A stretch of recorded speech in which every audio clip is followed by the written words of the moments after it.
అడిగితే నువ్వు రా అని చెప్పి బట్టి విక్రమార్క అప్పుడు సిఎల్పి లీడర్, ఆయన మంత్రి సీనన్న పోతే మధ్యలోకి వెళ్ళి తట్టబుట్ట వారిసి పారిపోయాడు. ఎవరు? బట్టి.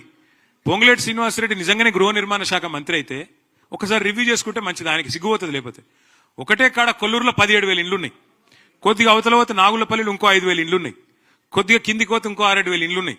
ఒక్కసారి చూసుకుంటే మంచిది. ఎందుకంటే ఆయన గృహ నిర్మాణ శాఖ మంత్రి, మాట్లాడేటప్పుడు అజ్ఞాన ప్రదర్శన చేయకుంటే ఆయనకే మంచిది. అంటే ఎంత అజ్ఞాని రేవంత్ రెడ్డి అని చెప్పనికి ఇది ఒక ఉదాహరణ. ఫార్ములా ఈ కేసులో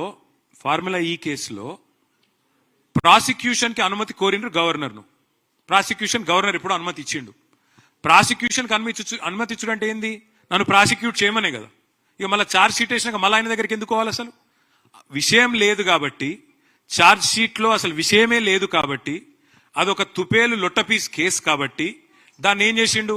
తీసుకుపోయి మళ్ళీ గవర్నర్ దగ్గర పెట్టినట్టు పెట్టిండు. దమ్ముంటే రా, అరెస్ట్ చేయి, నేను వద్దంటున్నా. ఏం చేసినో తప్పు, రా ముంగటికి రా. నేను మళ్ళీ చెప్తున్నా, రేవంత్ రెడ్డి నువ్వు మగవని అయితే, మగ పుట్టుక ఉడితే జరావురు, మగ పుట్టుక ఉడితే రేవంత్ రెడ్డి అనేటోడు నేను అడుగుతున్నా, దా లైవ్ కెమెరాల ముంగట కూర్చుందాం. నాకో లై డిటెక్టర్ టెస్ట్, నీకో లై డిటెక్టర్ టెస్ట్ పెట్టుకుందాం.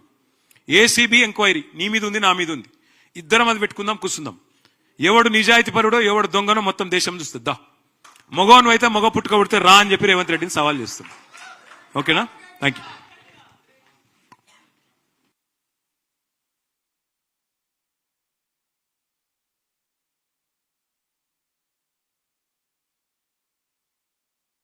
एक मिनट.